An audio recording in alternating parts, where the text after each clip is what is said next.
break the stillness of this moment. For this is a time of mystery, a time when imagination is free and moves forward swiftly, silently. This is the Haunting Hour.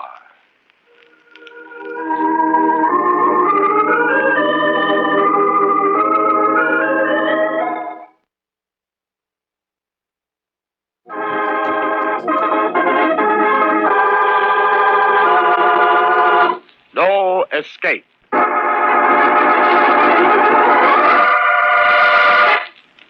Considerable imagination enters into the planning of the supposedly perfect murder. Considerable imagination is used so that time, place, alibi, and evidence are dealt with conclusively. Yet the most important piece of evidence that can expose the murderer and his crime is most often left intact. His imagination, his mind. 8 o'clock of a foggy April evening. Paul Perry, in his penthouse apartment overlooking a backyard of rubbish and the East River, is very busy tonight, planning murder. Simple murder. First, he prepares his props. A chair is in the way. An end table obscures the path just a little.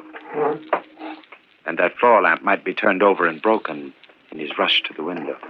The window. That's right. The window. The window through which Paul Perry will fling his wife and watch her plunge 16 floors to the yard below. Simple and final murder.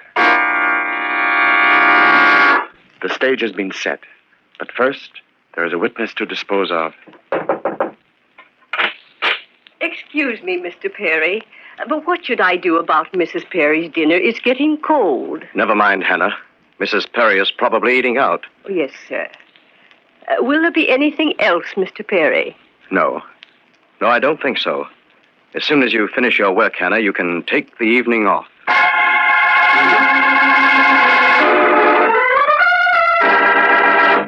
The stage has been set, but Mrs. Perry is working to foil her own murder.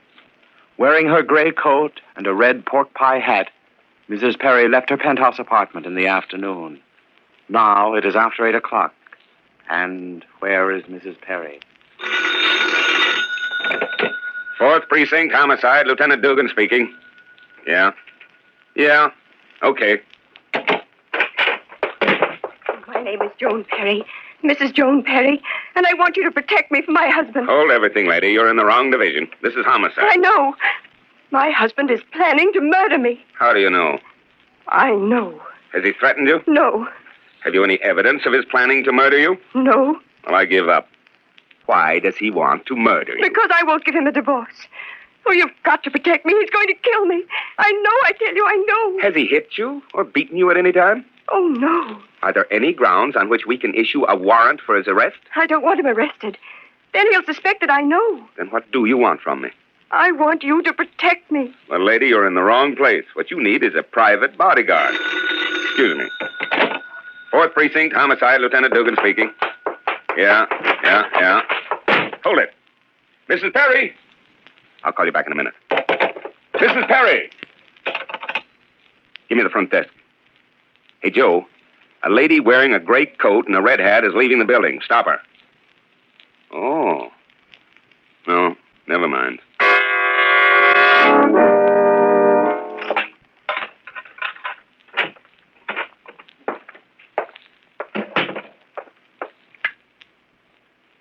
Something's wrong with the switch.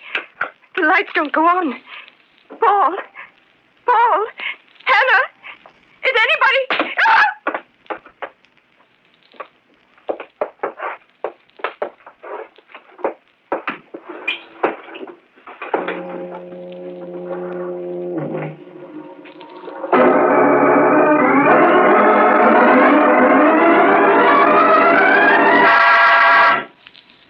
Good morning, Mr. Perry. Good morning, Hannah.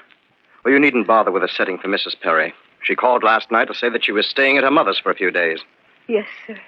Well, what's on the menu this morning? Orange juice, eggs and sausages, cake and coffee. Great. I'm hungry. I'll get it, Mr. Perry. It's the delivery boy from the cleaners to pick up Mrs. Perry's clothes. It's the... what? The delivery boy for Mrs. Perry's clothes. Tell the boy to come in here. Oh, you want the delivery boy in here? Yes, bring him in. Oh, yes, sir. Yes, Mr. Perry.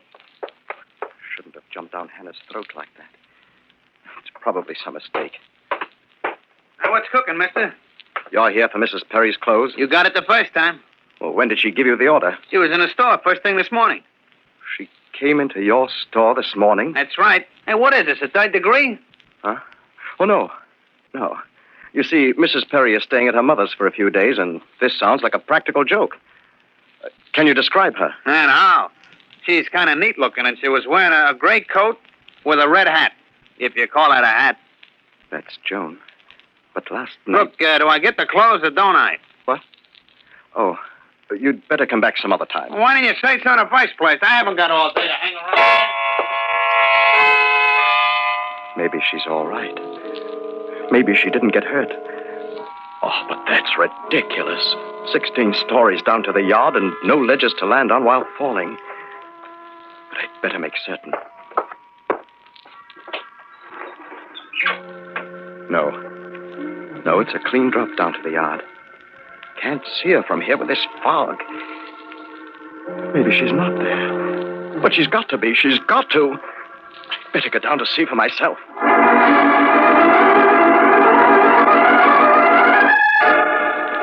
Can't see her.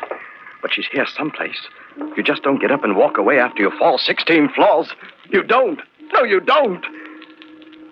Maybe behind this box. No. No, she's not here. She's not here. Joan! Joan, where are you? Why are you hiding? Better watch it. I'm starting to act like a lunatic.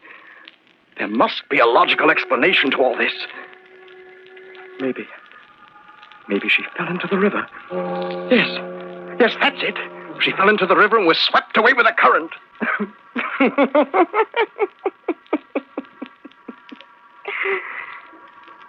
But then, who was in the tailor shop this morning?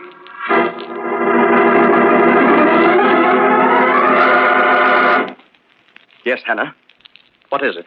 There's a man here to see Mrs. Perry. Well, did you tell him she's away for a few days? He says that Mrs. Perry made an appointment to see him here, Where is he? in the foyer. All right, tell him I'll see him. Yes, sir. How do you do, Mr. Perry? Harvey's my name. Hope I'm not disturbing you. But your wife made an appointment this morning to see me today at 2:30, and here it is, 2:30, right on the button. Always prompt. That's me. It inspires confidence. You saw my wife this morning? Just missed her by a few minutes. I get to my office at 10 every morning, right on the button. Always prompt, but yes, I was a little late this morning. Well, then, with whom did she make that appointment? My secretary took care of the details. She opens the office every morning. A very efficient young lady, Miss Shepard is. Yes, sir, very efficient. Mr. Harvey, I think your secretary made a mistake. What? Why, what do you mean? Well, you see, my wife couldn't have been in your office this morning because she's with her mother in the country since last night. It must be two other people. My gosh, this is something, isn't it? I wonder how Miss Shepard made such a mistake. She's very efficient. Do you mind if I use your phone? I'd like to call my office. Help yourself. Thank you. I'm sorry to be such a nuisance.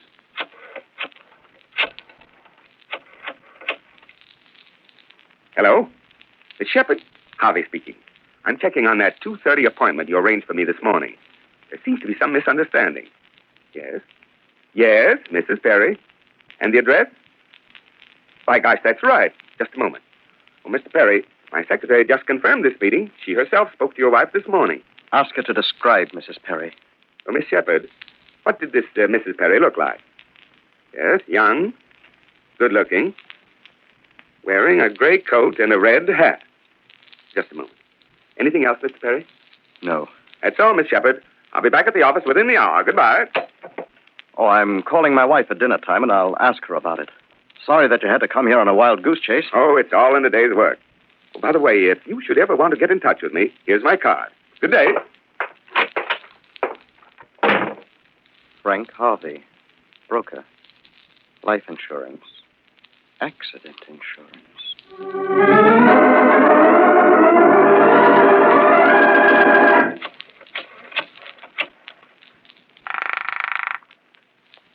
Hello? Hello, Mimi, darling. I was wondering when you'd call. What time are you coming over? About 7. Mimi, Yes? do you know a man by the name of Frank Harvey? No. Should I? I don't know. Is anything wrong? Wrong? I know there's nothing wrong, but it's a little late for April Fool's Day. Are you sure you're all right? You sound as if this fog is getting you. The fog? Yeah. Yeah, that's it. See you at 7. I'll be waiting. She said the fog is getting me. The fog. Maybe it is. Hello? I'd like to speak with Mr. Paul Perry. Speaking. My name is Baxter. I'm the credit manager at the Mapleton department store. Very interesting. There's a Mrs. Perry here, and she wants to open a charge account with us. She There's a who? Mrs. Perry, Mrs. Joan Perry. And she's in the store now? Why, certainly. What does she look like? I beg your pardon? Describe her. What's she wearing? Just a moment. She's wearing a gray coat and a red hat. Keep her there. Don't let her get away. I'll be right over.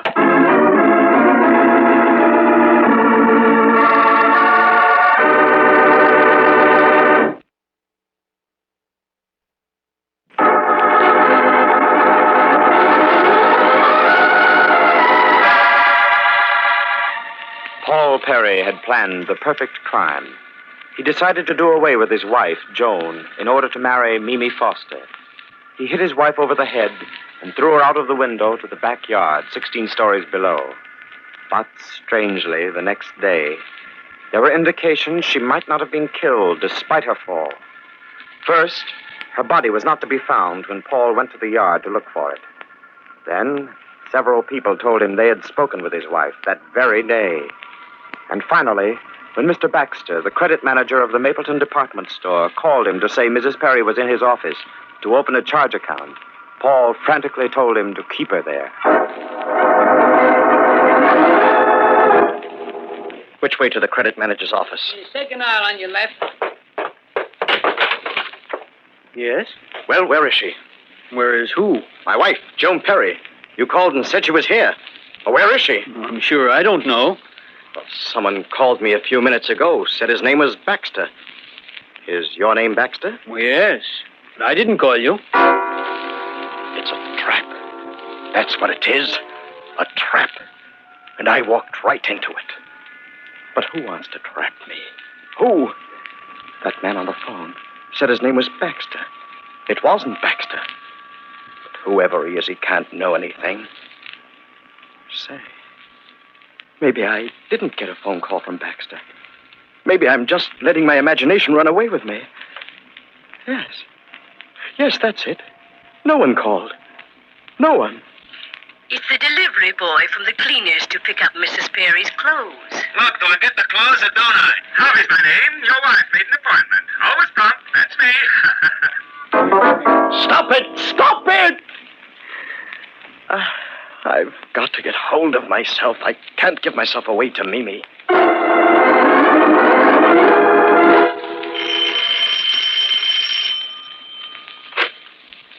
Hello, darling. Sorry I'm late, Mimi. I suppose you had the usual trouble trying to get away from your wife. She's not home.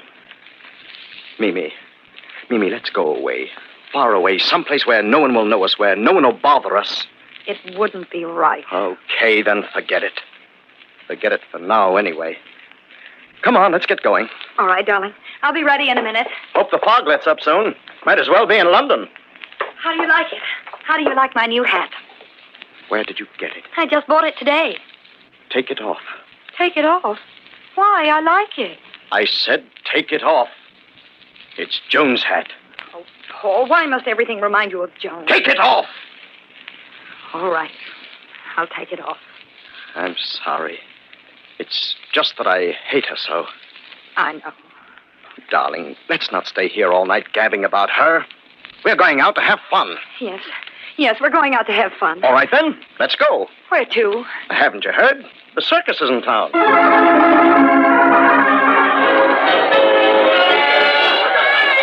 I haven't had such fun since I was a kid. I'm glad. Darling, we'll always have fun, won't we? Of course, dear. Why did you ask? Nothing or nobody will stand in our way. Now stop being morbid. Come on, I want to see the sideshows. Hello, Mimi. Why, Frank, how are you? Oh, I almost forgot. Frank, this is Paul Perry. Oh, it's all right, Mimi. I've already met Mr. Harvey. Harvey? Paul, this is Frank Dugan. I don't know by what name you know him, but he was at my house this afternoon as Mr. Harvey. Oh, by the way, Mr. Harvey, did you sell many insurance policies today? Look, Paul, a joke's a joke. Just a minute, Mimi. I'm afraid, my friend, that you're confusing me with someone else. I've never seen you before in my life, and my name isn't Harvey. Well, if that's the way you want it.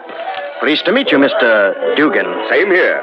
Well, I have to look for my friend. Call me, Frank, when you get a free moment. I will, Mimi. Goodbye. Goodbye, Frank. Now, Paul, what was all this nonsense about some insurance? I tell you, Mimi, that man came to see Joan this afternoon about some insurance.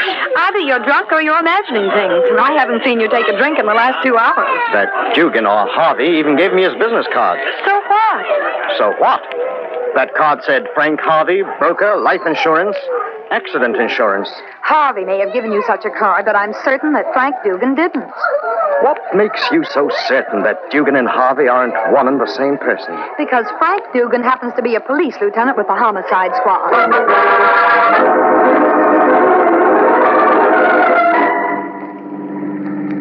You've been acting strangely all evening. Strangely? Please, darling, don't nag. Oh, I'm sorry. It's just that I'm worried. What about? You silly. There's nothing to worry about. I hope you're right. Maybe I'm imagining things. Maybe I never saw Harvey. But he gave me that business card. At least I think he did. That card. I must get that card. It's in my blue suit, I think. And I've got to get rid of Mimi. I've got to get home and find that card. Thanks for taking me home, darling. I'll call you in the morning. You're so abrupt. It's as if you're anxious to get rid of me. I've got to get home. Good night, Mimi.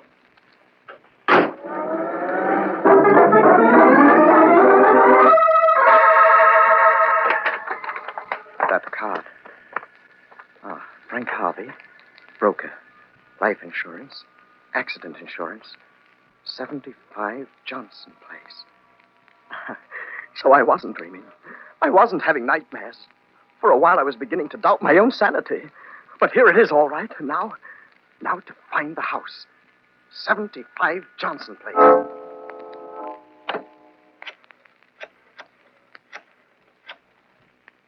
Hello. Has Lieutenant Dugan come in yet? In 15 minutes? Well, please tell him that Mimi Foster called. I think that something's happened to Mr. Paul Perry. Will you tell him to meet me at Mr. Perry's apartment on East 73rd Street the moment he comes in? Thank you. Goodbye.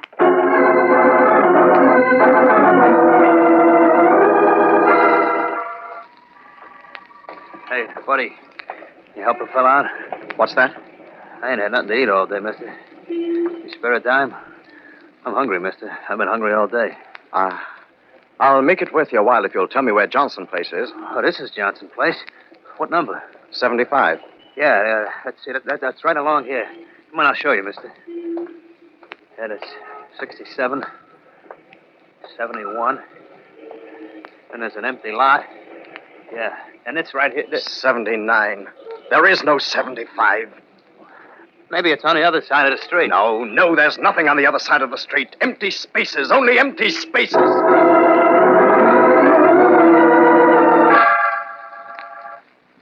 Hello, Paul. What are you doing here? In front of my door. I was worried, and when I called and there was no answer, I came right over. I didn't phone from the lobby. I came right up in the elevator. I was just ringing your doorbell. Where were you? I just stepped out for a pack of cigarettes. Come in. Sit down. Paul, Yes. what's eating you? Not a thing. I feel great. But before at the circus, I you... took a walk and the fog cleared my head. Sit down. I'll get you a drink. You look as if you could use one. Just like last night. Same scene, same fog. The path to the window in the living room. Hannah out for the evening. But tonight I have a new leading lady.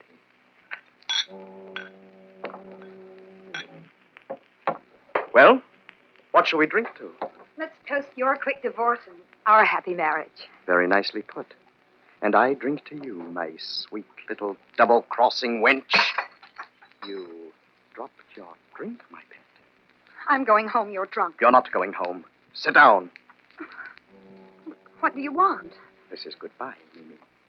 Well, that suits me fine. Goodbye. Sit down. You don't understand. This is goodbye. Curtains. Fade out. No. No. Dugan can't help you now. Nobody can. Nobody helped Joan last night. Joan? Where were you watching from when she went out the window? Oh! Go on. Go on. Yell your head off. You'll never be heard above those river noises. Paul, I don't want to die. Oh, it doesn't hurt. Ask Joan. She'll tell you. Oh. It's as easy as falling off a log. Only this way, it's falling out the window. And you've got a farewell symphony. Listen. Oh. That's beautiful music. Why do you want to kill me? Because you're the only witness to last night. No. Because you're trying to throw me over for Dugan. No. Because you're going to turn me in so that I can't stand in your way. No. Because I killed for you in the first place. No, that's not true.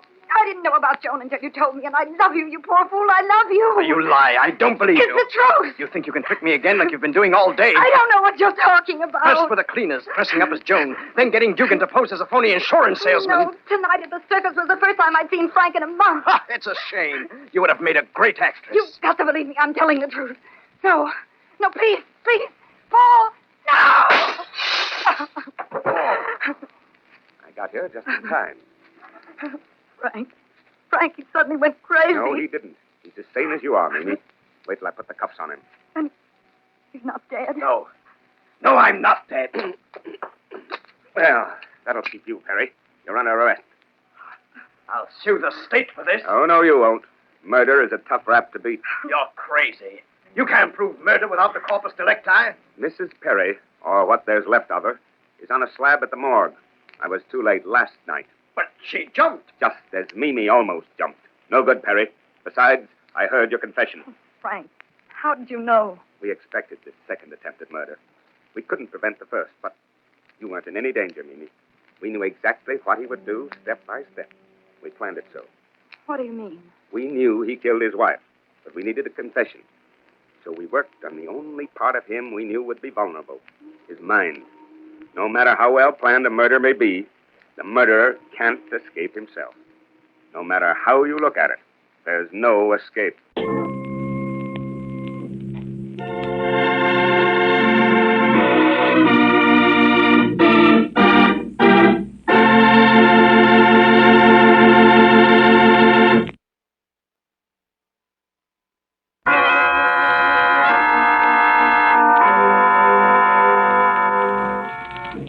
From shadows and stillness, mystery weaves a spell of strangest fascination, charging the mind with doubts and fears. For mystery is a strange companion, a living memory in the haunting hour.